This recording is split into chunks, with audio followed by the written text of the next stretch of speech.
Hello and welcome to another Pie and Smith production. It's Christmas Eve. There's no darting action on today. We're on a 3-day break, unfortunately, for darts fans, but it is Christmas, so we've got other things to do, or not. So Pie Man and myself are here today to do a bit of a state of play. The first round and the second round are in the bag at Ali Pali. There's only been fans on there one day, and the action resumes on Sunday the 27th. So I'm in with Pie Man to have an all chat and see what we've made of it so far. I'll pass you over to Matt Pie Man Hill.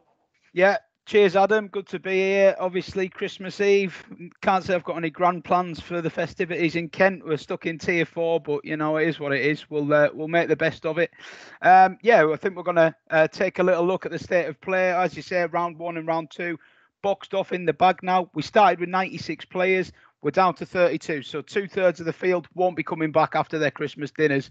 And it's worth saying that we have got a mixture of players, some who can travel home for Christmas and some who can't travel home for Christmas. So, yeah, it's a bit of an unusual tournament in what has been an unusual year. But the standard of darts has been absolutely fantastic, and I've been loving it. And even as recently as the last game before Christmas last night, we've been having shocks, and it's just been as unpredictable as you would want it to be. So, yeah, I think Adam's going to give us a quick run through the betting, and then we're going to get the draw up on the screen for all of you to see and sort of walk through our thoughts quarter by quarter. So, Adam, who's the main runners and riders left in it?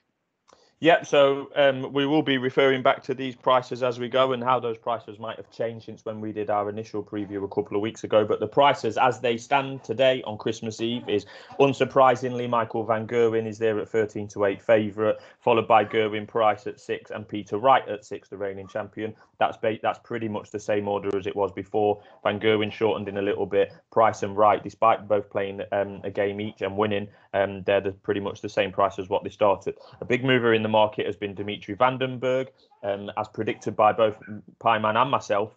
He was in the region of 22 to 1 before the tournament. He's now 10 to 1, clear third favourite. Then it's a bit of a jump to Nathan Aspinall at 20 and Jose de Souza at 20. They're pretty much the same as what they were pre-tournament. They have been to the Hockey and both won a game, but weren't overly impressive, got the job done, whereas Vandenberg was impressive and his price has shortened accordingly. Then it's the chasing pack, the likes of James Wade, Gary Anderson, Devon Peterson. They're between 20 and 28 to 1. Dirk Dan Weidenbode has been a bit of a market mover. He's into 28 to 1, Dirk, after an impressive win against Rob Cross. Then it's Glenn Durant at 33, Christoph Ratajski at 40, Simon Whitlock at 40. They're pretty much the same as they were pre-tournament. And then you're into the Ryan Searles of this world, who I put up at 200 to 1. He's into 55 to 1. So I've called that pretty much bang on, to be fair. What was my strategy there to back him and lay in? And then you're into some of the bigger prices for as you go further down. No doubt we'll touch on some of those, but yeah, the outsiders as they were at the start of the tournament, if they're still in it, still remain outsiders, but at a slightly shorter price. I'll just give a bit of a shout out to Danny Baggish, who was 1,000 at the start of the tournament. He's 250 to 1 after 3 impressive wins. Has he won 3 times or 2? 3. A couple now, 2. Yeah, so yeah, fair play to Danny Baggish. But like I say, we're going to go through quarter by quarter, obviously starting with quarter 1, and that's where Pieman will let you know.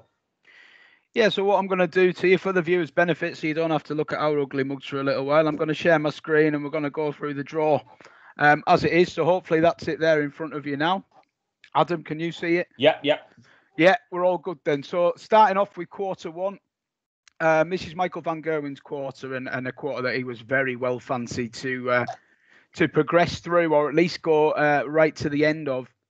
He's not really had any issues so far. As you can see there, only having the one game against Ryan Murray, where the Scotsman played very well, I thought, but he came up short 3-1. Van Gerwen faces Ricky Evans after Christmas. Evans edging past Mickey Mansell after a bit of a slow start, 3-1. The winner of that game between Van Gerwen and Evans will play one of Joe Cullen and Johnny Clayton. Joe Cullen getting past Wayne Jones comfortably, 3-0. Quite a decent performance. And Johnny Clayton edging out Big John Henderson, or not so Big John Henderson, in what was a tighter game than anticipated, to be honest. We've then got Dave Chisnall versus Danny Nopper in the bottom half of that quarter. Dave Chisnall Edging out another tight game with Keegan Brown, Danny Nopper scraping past Cameron Carrullison with a pretty abject performance. And then the market mover at the bottom that we both put up at the start of the tournament for a big run, Dimitri Vandenberg, averaging 105 against Paul Lim, and he plays Jermaine Watamina in his third round tie. So Van Gerwen still a clear favourite for this quarter, Adam, but all about Dimitri Vandenberg, and that's where the market's been moving. Yeah, absolutely. And as you can see on the draw as it is, Van Gerwen at the top of this section, Vandenberg at the bottom.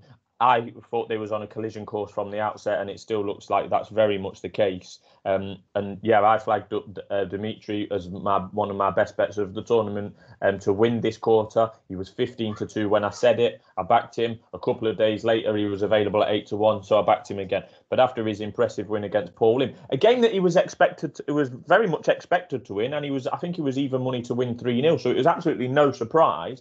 But the manner in which he did it has made the market reaffirm itself or rejig itself, and now the market is where it should have been at the start. Dimitri Vandenberg is now set 7-2 to win this quarter, rather than 15-2. So is more than halved in price for winning a game that he should have won anyway. But like I say, it was just the manner in which he did it. So that's the bottom line for me on any betting that you're doing. If you think the price is wrong, back it. Simple as that. And I thought that Dimitri Vandenberg to win this quarter was the wrong price at 8-1. Now he's pretty much the right price. He's got to win 2 more games before he gets to that showdown that I'm expecting with Van Gerwen. I think both of them will waltz through to that stage, to be honest, and I did from the outset. So, like I said at the time, if there was a game taking place tomorrow, would Dimitri Vandenberg be 8-1 to beat Van Gerwen? Absolutely not. So that's why we're involved. Yeah, nicely summarised. We did both anticipate the movement on Dimitri, but I just think the level of the movement just shows how wrong that initial price was, really. I mean, there was absolutely no reason why he should be that big. And like you say, he hasn't really done anything super surprising in beating Paul Lim. And let's be honest, tougher tests will await him than Paul Lim. I don't really see Jermaine Watamina causing him too many problems, but I do think that Dave Chisnall, if he gets past Nopper, that could be a sterner test. You'd still want to be with Chisnall, with Vandenberg over Chisnall, to be honest. And yeah, we're all hoping for that showdown with Van Gerwen. That would be the best thing from a viewing perspective and also from a value perspective. Worth touching on Joe Cullen, Johnny Clayton, because whoever wins that game, they will give Van Gerwen a decent match, but they're going to have to put in right up there with a career best performance to beat Van Gerwen. And you would have to say that the 108.9 average he put in against Ryan Murray was very ominous. Yeah. But let's hope that we can get that Van Gerwen-Vandenberg quarter-final that we're all desperate for. That would be played on New Year's Day. So that would be a cracking start to 2021. Let's be honest, it doesn't have to do much to beat 2020, does it? Let's roll on to section 2 of the draw. So just scrolling down here to the second quarter. And as you can see, we lost a big name last night in the form of Michael Smith, stunned by Jason Lowe. Did actually have a look back at our quarter 2 preview, and I gave Jason Lowe quite a favourable review, but then said that I just had lost confidence in him. And I really wish I hadn't done, because he was outstanding last night against Michael Smith. But there we are. He plays Devon Peterson in the third round. The winner of that game will play Gary Anderson or Mensur Suljovic. And it must be said, this is a quarter that has opened up like no other, really. Yeah. We've lost 4 of the 8 seeds, which is just phenomenal, really, when you think about it. And we said in our preview this was the most open-looking quarter. Unfortunately, I think our darts are virtually down. I know you have an interest on Dirk van Dijvenbode, but I think we were hoping for a good draw from Damon Heta, because we thought this quarter looked open, and as it was, that horror draw of Danny Baggish has kind of put paid to our hopes in this quarter. But yeah, Gary Anderson and Mensur Suljovic both impressed me in their second round wins, both better than I anticipated. So the winner of that game's got to fancy the chances in this quarter. And then in the bottom section of it, as you say, Dirk van Dijvenbode edging past Rob Cross in a classic. Adam Hunt with 2 pretty impressive wins, to be honest, will give him a stern test. And then Glenn Durant versus Danny Baggish. It's hard to know what to make of that game. I mean, Danny Baggish in round 3, who would have thought that, really? Maybe us. But Yeah, and then Glenn Durrant, well, we all know about his health issues. It's a really hard one to call. And to be honest, I still can't call this quarter, Adam, a great one from a viewing perspective. Yeah, I mean, well, Michael Smith, to be fair, has made me, definitely me, and maybe slightly you, made us look like fools, because I personally said that I thought Michael Smith had turned a corner. He was looking more confident, and I fancied his chances in this quarter. I wasn't necessarily picking him to win the competition. I thought he would win this quarter, and then lo and behold, his first game, the last round 2 game, on Wednesday night, as it were, he's gone out 3-1 to Jason Lowe when he was like massive odds on to win that game. So he's made me look like a fool, because I thought he turned a corner. He clearly hasn't. So yeah, he was the short price favourite for this quarter, and it's as such has blown it right out the window in terms of how open it is. In yesterday's video, I said I was going to back Big Dirk after his win against Cross. There's no being clever after the event near. Yesterday morning, the morning after the night before we'd beat Cross, it was still available at 50-1 on the exchange. That's what I said I was going to do, and that's what I did do. So I've got a fiver on Big Dirk there at 50-1, just for the fact that I think he will beat Adam Hunt. He would be favourite to beat Glenn Durrant or Danny Baggish in the fourth round, and then in the quarter final, anything could happen, particularly with Michael Smith now out of the picture. So that was my thinking on Dirk. The market, obviously, with the removal of the clear favourite, Michael Smith, they've contracted in price a little bit. So Big Dirk in the outright market is now available at 42. So that's coming a little bit from yesterday. But in terms of winning this quarter, it's absolutely wide open. You've got Devon Peterson, Gary Anderson, Dirk van Dijvenbode and Glenn Durrant and Mentor Sulovic all available at between 3.5 and 5-1. I mean, it's wide open. It's the most wide open quarter now. It was already the most open quarter before a single dart was thrown. Now, with the highest seeded player in this quarter departing at the first hurdle, it's even more open. And yeah, I would be with Dirk, but in that top section, I thought Devon Peterson was below average, if not poor, in his game against Steve Lennon. Could well have lost that game. I think Jason Lowe's little run's going to come to an end sooner or later. Gary Anderson and Mensah have got questions to answer, but went some way to answering those in their respective performances, to be fair to them. But I'm with Big Dirk. I think he's the one with he's got the youth, the energy. If you like, he's unexposed at this level. Yeah, I fancy Dirk to go well in this section. Yeah, and I think you'll have many followers with that kind of idea, to be honest. If I'm looking at this quarter now, I'm thinking, what a great place for somebody who's looking to get an interest at a bigger price in this tournament, because if you can find someone who's going to come out of this quarter, there's a good chance that there'll still be a big price. And that is largely because nobody can work out who's going to come through it. I totally see the Dirk van Dijvenbode argument. He's definitely on the upward curve out of all of these players, and a few of them are definitely on downward curves.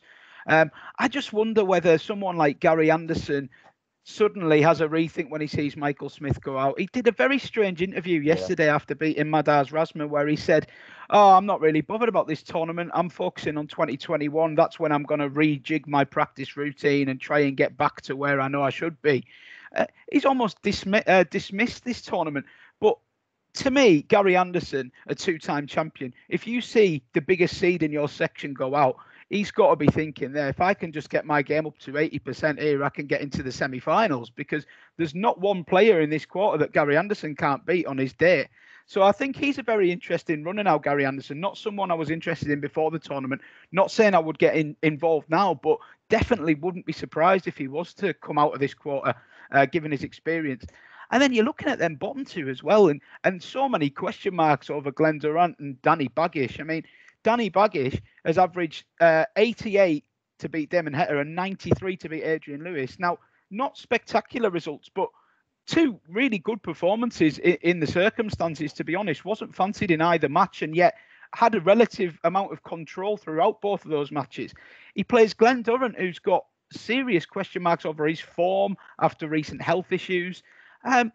Can you truly rule out Danny Baggish from emerging from this quarter? I'm not sure you can. You talk about an unexposed runner. We've never really seen him go to the barrel of his resources. And again, Glenn Durrant will be going away for his Christmas dinner thinking, if I can just get up to about 85% here, I can have a run to the semi-finals. So this is wide open this quarter. And obviously we'll touch on these matches more in the coming days, but a really intriguing quarter, as we thought it would be. Well, and just before we move on, and to back up really what we've said about the state of play in this quarter, there's only 8 players left from this quarter, and to think that the shortest price player to win the whole tournament is 30. Gary Anderson is 30 on the exchange as we speak. I think that's quite remarkable, and listeners such as maybe Shane or Dave Woolley might be able to kind of highlight to us when the last time we was at this stage, and for a quarter's shortest price runner in the outright market to be 30 on the exchange is quite remarkable, and that player is Gary Anderson. Yeah, that is absolutely remarkable, I must say. Anyone looking for value, that's the quarter you've got to go to, I think, now. Moving on to the bottom half then, and this is a quarter where it's still packed with quality and still a tough one to call, to be honest, and a really good runner at the bottom put up by Adam in the form of Ryan Searle, who's still there with a very live chance, I think. But let's just roll through it. Right at the top there, Peter Wright made fairly light work of Steve West in his opening round. A 92 average, decent from Snake, and gets him into round 3. But we've discussed our lack of faith in Peter Wright, just purely for the amount of tampering that he seems to do with his dart and with his game in general. He faces Gabe Clemens, who I thought was very impressive in beating Nico Kurz in what was a fantastic match. Not always littered with constant quality, but some of the finishing on show from both players was sensational. I think there was a set where Kurz reeled off three-figure outshots to win the set, and it was just mind-blowing to watch, to be honest. He's my player to watch for 2021, simple as that. Nico Kurz, he was fantastic in parts during that game the other day. Obviously needs the consistency, will come on for the experience, but he's my player to watch for 2021 and beyond. Yeah. And I definitely think there's scope for us to do a video on players to watch off the back of this tournament, because there's a few that have caught the eye, to be fair. The next one of my runners, Simon Whitlock, he's going to go into his game against Krzysztof Ratajski as a slight underdog, but that is a very tight game, and a game I'm quite happy to say could be the game of the third round if they both play up to their standards, because both very impressive, both averaging over a ton in their second round wins. I don't think there'll be any other game where both players averaged over a ton in the previous game. So yeah, one to watch definitely. Then we've got James Wade, the fancy of many, including Wayne Mardle. He's going to take on Stephen Bunting, who put in a truly bizarre performance against Andy Bolton. He was nowhere to be seen for the start of that match, averaging low 80s, but then the game turned on a 1-4-8 finish from Bunting. It came from absolutely nowhere. He was a mile back in the leg, and from there it was like watching the old Stephen Bunting. He was scoring 180s for fun, plenty of nice finishes, got over the line, and it would be nice to see that Stephen Bunting turn up for the third round, to be honest. Just on that Bunting game, shout out to subscriber Ryan Denham, who was waiting on Bunting for an 11-1 treble, I think, on that day. And then Bunting looked absolutely abject in the first couple of sets. He texted me and said, "My money's down the drain here," but then he's pulled it out the bag. So fair play to Bunting and fair play to Ryan. But Ryan could have rested safe in the knowledge that I'd put Andy Bolton up odds against, and he traded at 1-4 before getting beat. So that should have filled him with confidence. Yeah, to be honest. Absolutely. I think Wade will brush him, to be honest. Just quickly, that last game before we talk about it as a whole, I think only fair to say 2 seeds have gone here. Jeffrey Deswan brushed by Ryan Searle 3-0, and Kim Hybrex, very impressive in beating Ian White, who went out with 102 average. Very unlucky for Diamond, but an excellent couple of performances from Hybrex, and he is one of the only players, if not the only player, to have averaged over a ton in 2 matches, obviously coming from the first round. 2 very impressive performances. Another interesting quarter. Where do you see this one going, Adam? Well, it is wide open. I mean, I'm with Searle. I put Searle up at 25-1 for the quarter. He's now about 10-1. Do I think he will win the quarter? Probably not. He's going to have to come past a good player from the top half of this section if he is to win the quarter final.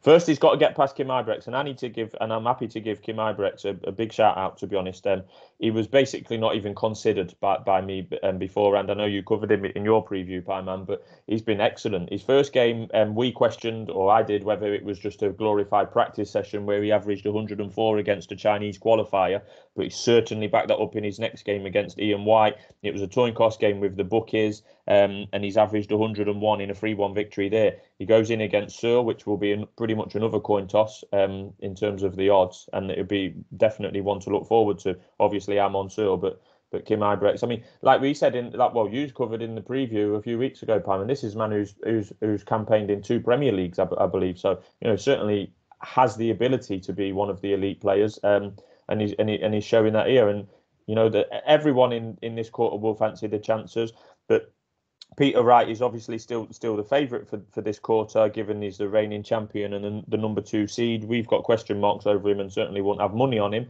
And Gabe Clements, if he does turn up like he did in the second half of his game with Nico Kurz, will certainly cause Peter Wright some trouble. Just to run through the quarter betting, so this is to make the semi-final from this section. Peter Wright 6-4 favourite. James Wade's in there at just over 5-1. Ratajski 6, Whitlock 8, Searle 10 as mentioned, and then you're over to the likes of Kim Ibrex at 15 and Gabe Clements at just nearly 20-1. So that's how this section's shaping up. Again, it continues to be interesting.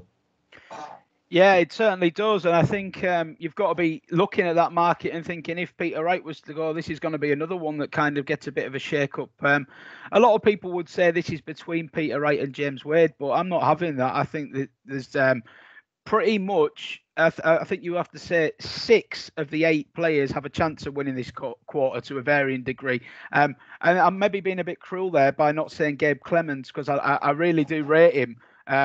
As you know, very, very highly, but I'm just not sure he's got the consistency partnered with the experience to go on and reach the semi-final, to be honest. But I do really think the other 6 have a chance. I'm scratching Bunting as well.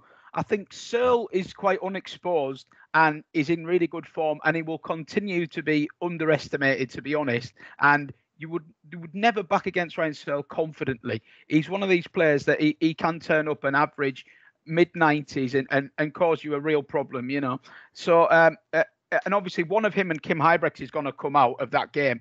Ibrex, as you say, seems to be refining some of his best form. I love all the noises I'm hearing from Kim Ibrex about how he's been practicing harder than ever.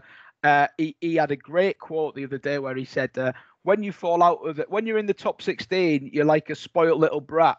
You qualify for everything. You take it for granted. And he said, when you fall out of the top 16, you can go one way or the other. You can either fall off a cliff, which is maybe what we're seeing with some players like Adrian Lewis, to be honest, or you can knuckle down and work out how you're going to get back in there. And he said, I'm going to get back in that top 16, and I'm going to be twice the player that I was when I was there the first time. That is a great mental attitude and really positive noises to hear from him. I think him and Searle, I can't call who's going to get through that game. But I would give whoever wins it a chance against James Wade, who I expect to beat Stephen Bunting. Yeah. In the top half of it, I've spoke about Peter Wright. I think Gabe Clements needs to play sort of 9 out of 10 to beat him. But you've always got the chance that Peter Wright's going to have one of his off days, and you can't rule that out. And then the other game, as I say, I think this is the game of the third round if they both play well. Everyone knows I've been very, very coy on Simon Whitlock, and I'm not changing my stance on this. I think he should be favourite against Ratajski. These are 2 players playing to a similar level. But for me, Whitlock's extra experience could be key over 7 sets here. He won't mind if Ratajski has a little surge and wins a set or 2 in a run. Whitlock's got great confidence in his game at the moment. Came through an absolutely scathing battle with Darius Labanauskis. And I think that'll stand him in really good stead here. I'm expecting Whitlock to edge out Ratajski. And then I think he can beat Snake or Gabe Clements. I can't tell you how keen I am on Whitlock's prospects. I just love where he's at mentally. I love all the aspects I'm seeing of his game seem in good order. He's got so much confidence. He's going to take a really good performance to knock him out, I think. And he'd still be my pick from this quarter. But I do like Searle at the bottom of the board as well. Yeah, well, Whitlock's 8-1 to win this quarter, having won his second round game, like you say, against Darius Labanauskis. He started the tournament 66-1 shot, Whitlock, and he's available at 50 now. I mean, given think it's if I was going to say one player to get on now, if you want an interest, I would say Whitlock, and I've said it to a few people. I think he's shown he's in great form. He's had a good year. His confidence is high. He's got experience. He ticks. If you were making a checklist of things you need your potential World Championship winner to have, he's got pretty much all of them, to be honest. And it's only because of past failures and possibly his age that he gets discounted. But this is a Simon Whitlock in as good a headspace as we've seen him, arguably. So I think you have to take him very seriously. Yeah.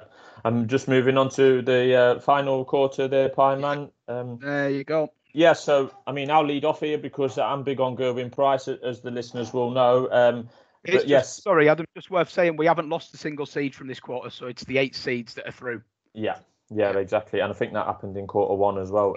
I think so. Yeah, I was on Price following his Grand Prix win in November time, and then he went in and basically dominated the World Cup alongside Clayton. So at that time, I was very happy with my bet and confidence was high. Since then, my confidence in my own bet has been eroded significantly. I thought he was no good in the Grand Slam of Darts, a title that he'd won on the last two occasions. And then Players' Championships, he showed better signs where he went out narrowly to Van Gerwen. But then I wanted a real performance from Gerwin Price at the Worlds the other day in his game against compatriot Jamie Lewis, and I didn't really get it, Pieman, to be honest. Like by then, Van Gerwen had put down a real marker. He'd averaged 108, and Gerwin Price and Michael Van Gerwen are great for each other in terms of competitiveness, and they are consensus 1 and 2. Maybe Peter Wright's in there as well. But yeah, he didn't really do it against Jamie Lewis. He could well have lost that game, to be honest. Gerwin Price, he averaged 91.07 in the end, which isn't going to put the fear up anyone in this competition that's near the top of the market. And yeah, maybe it was a settler. I do think he is struggling with the atmosphere or lack thereof. We called that before the tournament. We're not being clever after the event. He has said that in previous interviews. Yeah, and I think that he struggled with it again. He was disappointed in his performance, but obviously he'll be trying all he can to get back in it. I was interested in his interview. He said for the last couple of weeks before the Worlds, he's only been practicing half an hour a day. Yeah, and we know sometimes. Really. I mean, sometimes it's a bit of pinch of salt stuff. I mean, we've mentioned Gary Anderson about some of his interviews, but if you believe that, and I am inclined to believe Gerwin Price, half an hour a day is clearly hasn't been good enough for him. He's got a break over the Christmas period with his family, and he said he's going to be practicing. And I tell you what, he bloody well needs to, because he takes on Brendan Dolan in his next game, who's probably less of a challenge than the likes of Jamie Lewis, to be fair. But if Gerwin Price is to go far in this tournament, as I hope he will do, he needs to improve, definitely. Yeah, and just taking a look through the whole of the quarter, I mean, it's not the easy run that some people kind of anticipated for him before the tournament, in my eyes. As you say, Brendan Dolan away at T got past Edward Fawkes 3-1. But just a quick example on what you're saying about Gerwin Price. You said that he could have quite easily gone out there. If you actually look at this quarter that I've got up on the screen here, the bottom 6 losers from the second round all averaged higher than Gerwin Price. Ross Smith, 93, Max Hopp, 94, Scott Waite, 96, Moulenkamp, 93, O'Connor, 92.5, Jeff Smith, 95. Wow. So, he was, as well as Jamie Lewis played, and to be honest, there's a lot of other factors you've got to consider. The length of the match, you only kind of play what's in front of you kind of thing, key moments, etc. You can't take averages as gospel, but what they do give you is a good performance indicator of how well someone is playing within themselves. And I would say that Gerwin Price was way below his normal standards in that Jamie Lewis game, and got to be quite concerning for backers. The pro for him is that he plays Brendan Dolan next, and that's another good game for him to ease himself into the tournament, because Dolan, we've only seen an average performance out of him, to be honest. He's the only one that's averaged lower than Price, averaging 90 in his win over Edward Fawkes. But I did say, Brendan Dolan, maybe he needs a hard game to spark him into his best form, because we know he can hit a lot of 180s, and he is a dangerous. I mean, you don't get seeded in the top 32 if you're not a good player, but it's probably one of the best draws you could have, to be honest, in round 3. Now, the rest of the quarter, that's a very different matter. One of my favourites is going to go down in the next match, because it's Jose de Souza, one of my 3 selections for the tournament. He's playing Merv King, probably my favourite player in the tournament. So it's just it's going to be a difficult watch, but also a very enjoyable watch, that game. Merv obviously in fine form after a run to the Players' Championship final out of nowhere. He averaged just shy of a ton in beating Max Hopp. He plays Jose, who had a really stern examination by Ross Smith in his opening game. So that's a tough game to call. Jose will be quite a heavy favourite for it, but don't discount King. Then Nathan Aspinall, what can you say about his game?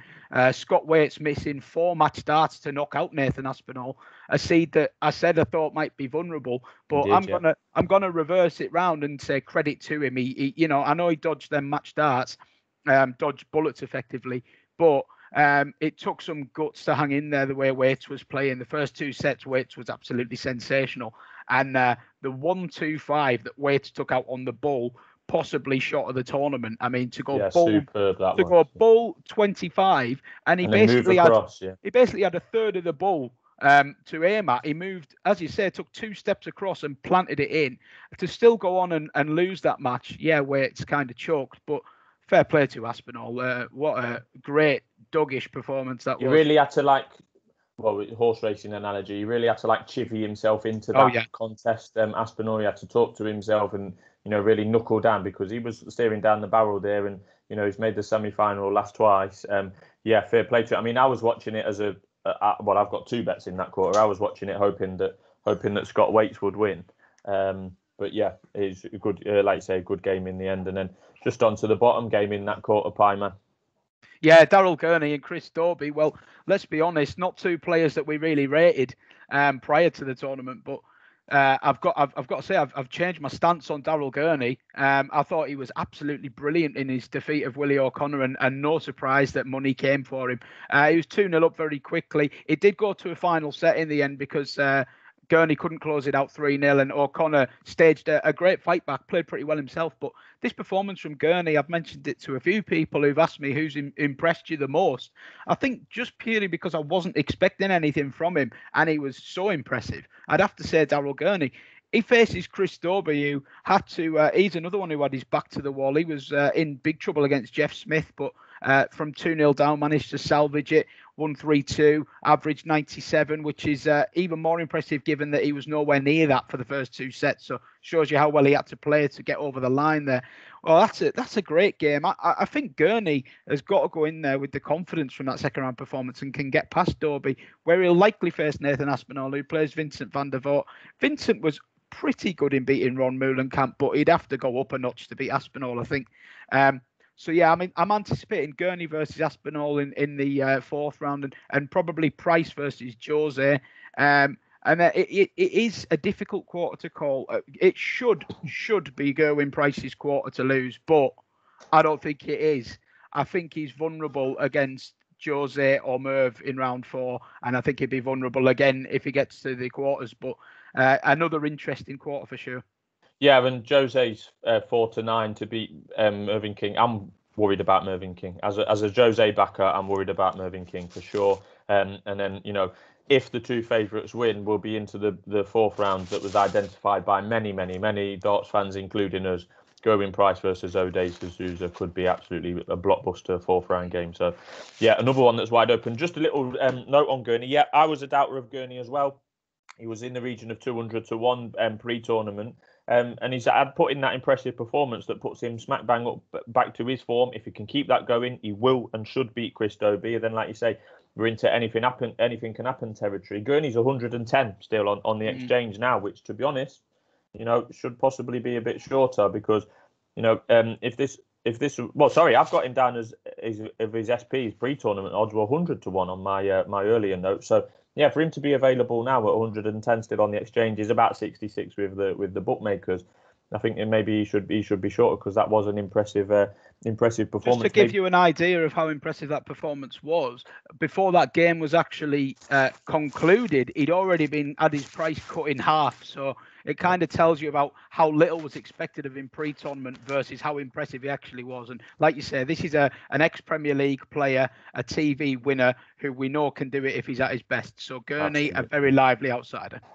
Yeah, and that's about half an hour there. We've cracked on doing the 4 quarters and the state of play after rounds 2 and 3. We just wanted to touch on before we go, with travel chaos as we've seen, and COVID rising through the roof as we've seen as well. I think there is definite potential for someone or a player to not return after Christmas because of COVID. So we've got the likes of the Dutch contingent, which is a fairly large one, basically staying in the country and not going home as they usually would.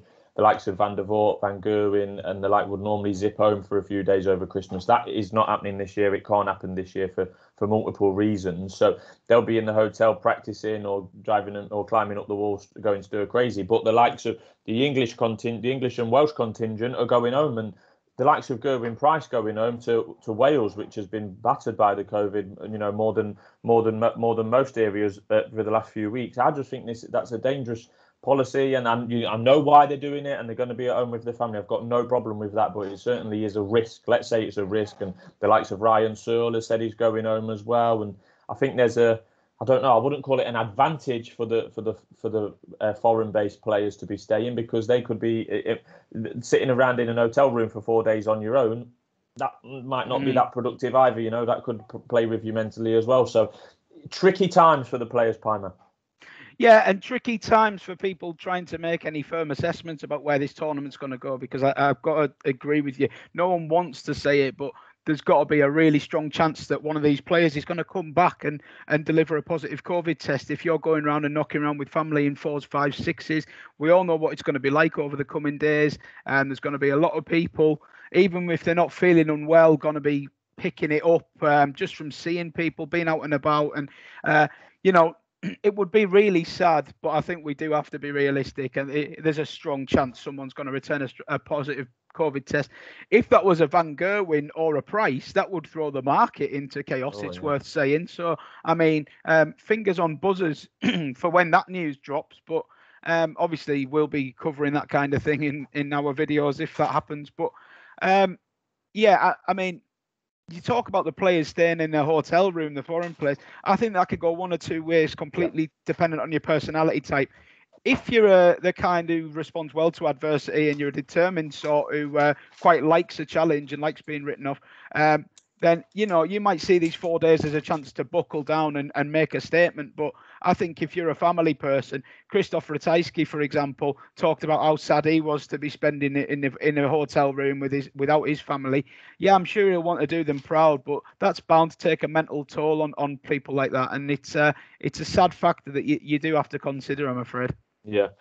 So it'll be interesting how that dynamic works going into the later rounds. But yeah, it's something that we won't know until they get on the hockey, pretty much, or until they get back and have their test. So yeah, we'll see how that one plays out. But yeah, that's our review of the first section, if you like, or the first half of the tournament is now in the bag, and we're down to the serious stuff now. There's 8 days of competition left. Returns on Sunday the 27th of December with an afternoon session and then evening, and then yeah, we've got 8 days of top class action, and it will culminate on the 3rd of January, where it will be the final, where hopefully we'll get Dimitri Vandenberg against Gerwin Price or Jose de Souza. That's what I'm hoping for.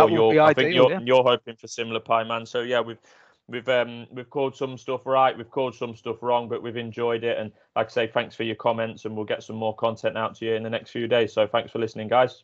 Yeah, cheers everyone, and we'll be back soon. Have a great Christmas. Merry Christmas.